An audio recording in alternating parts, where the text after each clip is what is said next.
اور بڑی اہم چیز ہے یہ کہ جس قسم کا خدا کا تصور کسی قوم میں ہوگا اس پوری قوم کی وہی کیفیت ہوگی. تو خدا کا صحیح تصور جو ہے یہ بنیاد ہے انسان کی اور اس قوم کی اپنی حالت کے متعلق. تصور وہ جو قرآن نے دیا ہے کیونکہ خدا کے متعلق تو کوئی اور تصور دے ہی نہیں سکتا. برتر از خیال و قیاس و گمان و وہم. ہمارا ذہن تو فائنائٹ ہے، محدود ہے، وہ لامحدود ہے، انفائنائٹ ہے. انفائنائٹ جو ہے انفینٹی، لامحدودیت کسی محدود کے اندر سما ہی نہیں سکتی. اس کا تصور ایک بھی ذہن میں لیکن تصور انسان کے ذہن کا خود پیدا کردہ نہیں، پھر تو وہ بھی محدود کا ہو گیا. اس نے اپنا تصور خود دیا ہے، اپنا تعارف خود کرایا ہے. اور یہی چیز ہے ہر مذہب کے اندر خدا کے متعلق یہ چیزیں ملے گی. قرآن کس بات میں منفرد ہے؟ جو کچھ قرآن نے تصور دیا ہے خدا کا، جو تعارف کرایا ہے، دنیا کی کسی مذہب میں وہ نہیں ملے گا.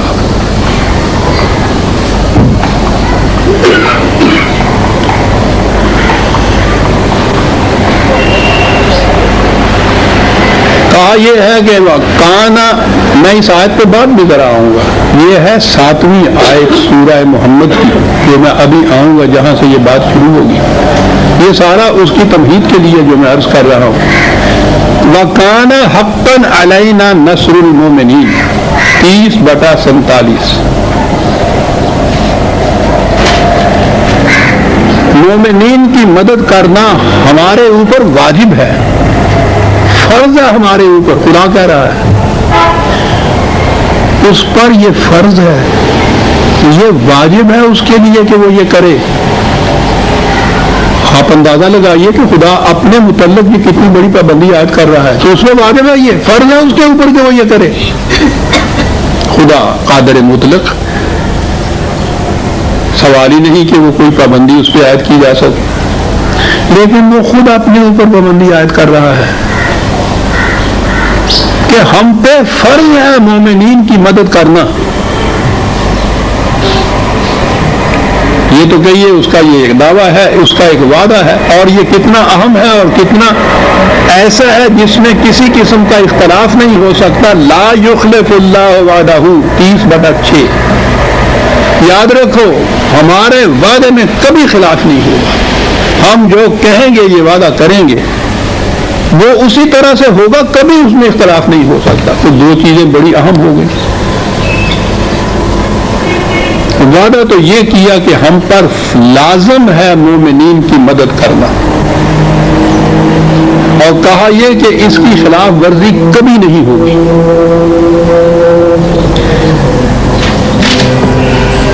سوال یہ ہے کہ یہ کس مدد جو ہے یہ خود بخود ہی ملتی رہتی ہے یا اس کے لیے کوئی شرط لگائی ہے؟ اور یہ ہے وہ چیز جو اب آئی ہمارے سامنے. یا ایھا الذین آمنوا ان تنصروا اللہ ینصرکم. یہ ہے جی وہ چیز ہے. ایمان والو، میں ابھی وہی لفظی ترجمہ کیے دیتا ہوں، مفہوم بعد میں عرض کروں گا. اگر تم اللہ کی مدد کرو گے تو اللہ تمہاری مدد کرے گا. کیا بات ہوئی؟ وہ جو انگریزی میں کہتے ہیں نا کہ انیشیٹو لائز ود مین، یعنی ابتدا جو ہے وہ انسان کی طرف سے ہوگی. اگر تم ہماری مدد کرو گے، اگر تم یہ کرو گے تو پھر ہم وہ ضرور کریں گے. یعنی ابتدا یہاں آغاز کار انسان کی طرف سے ہو رہا ہے.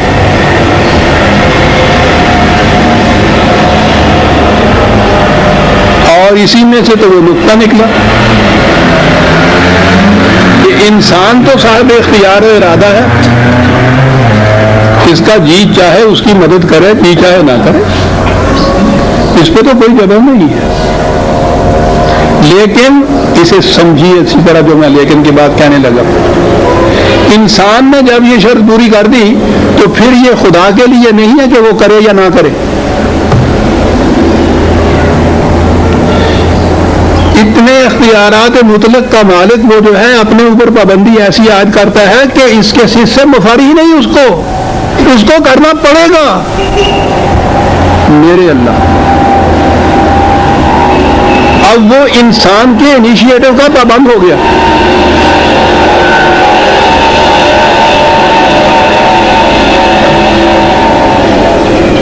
پھر عرض کر دوں کہ یہ انسان کے اوپر تو یہ اس کے اختیار میں ارادے میں ہے کہ جی چاہے کرے جی چاہے نہ کرے, لیکن جب اس نے یہ کر دیا تو پھر یہ بات نہیں ہے کہ خدا اس کے بعد وہ کچھ کرے یا نہ کرے, اس کو تو وہ کرنا ہے. پھر یہ صاحب اختیار, اور معاف رکھیے ان الفاظ میں, وہ مجبور.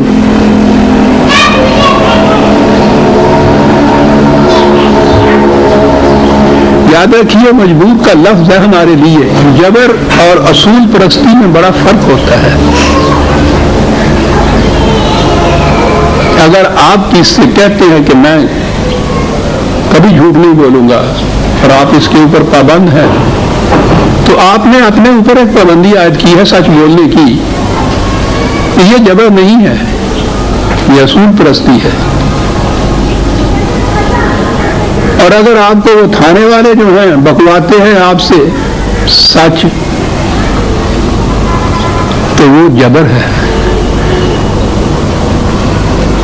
دوسروں کے ہاتھ سے کوئی چیز جو عائد کی جاتی ہے, کوئی پابندی عائد کی جاتی ہے, اسے جبر کہتے ہیں. اپنے اوپر خود کوئی اگر پابندی عائد کرتا ہے تو اسے اصول پرستی کہتے ہیں. اور جبر اور اصول پرستی میں تو بڑا فرق ہے. یہ خدا نے جو یہ کہا ہے نا کہ اس کے بعد ہم پھر اس کے بعد ایسا ضرور کریں گے, کبھی اختلاف نہیں ہوگا, یہ اصول پرستی ہے, جبر نہیں ہے. لیکن انسان کے نقطۂ نگاہ سے تو پھر یہ جبر ہو جاتا ہے کہ خدا کو مفر ہی نہیں ہے کہ یہ کر دے اور وہ یہ نہ کرے. ناز برداری تو اس کی ہو رہی ہے کہ لیجیے سرکار ہم نے یہ کر دیا, اب آپ کو یہ کرنا پڑے گا. وہ کہیں گے کہ آپ صاحب ہم نے تو کہا ہوا ہے ہم کریں گے. دیکھ رہے ہیں خدا کا تصور کیا آ رہا ہے. دنیا کے کسی مذہب کے اندر پوچھ کے دیکھیے کہ یہ تصور خدا کا کہیں دیا ہوا ہے. اور یہاں بھی انسان کا مقام کس بلندی پہ جا پہنچتا ہے. ابتدائے کار اس کے ہاتھ میں ہے, صاحب اختیار یہ ہے.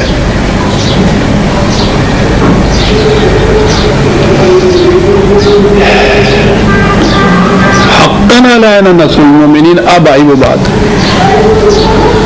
مومنین کی مدد کرنا ہم پہ واجب ہو جاتا ہے. کس طرح؟ ان تنصر اللہ,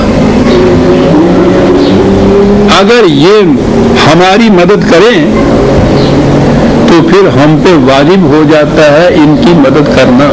اب اتنی سی بات اگر لیتے چلے جائیں ہم حقاً علینا نصر المؤمنین, خدا کے اوپر واجب ہے ہماری مدد کرنا, تو پھر تو یہ ہوا نا کہ ہم کچھ کریں نہ کریں. ہمارے ہاں جو تصور ہے وہ یہی ہے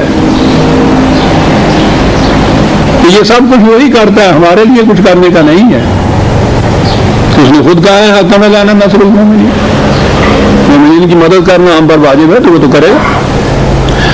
اور وہ جو ٹکڑا ہے درمیان کا, یہی تو چیز ہے جس سے قرآن سمجھ میں نہیں آتا, یا سمجھنا چاہتے نہیں ہیں یہ لوگ. تصریف آیات ہے نا, ان تنصر اللہ کا فکرہ ساتھ ملا لیجئے تو اگلی بات سامنے آ جاتی کہ حقاً علینا نصر المؤمنین کے معنی کیا ہے.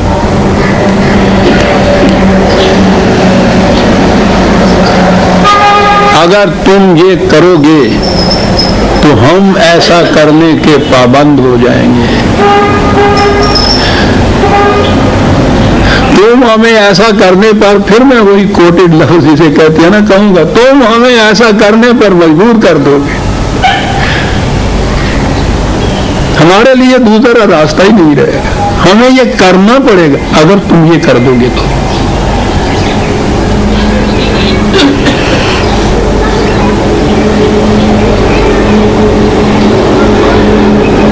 یقیناً یہی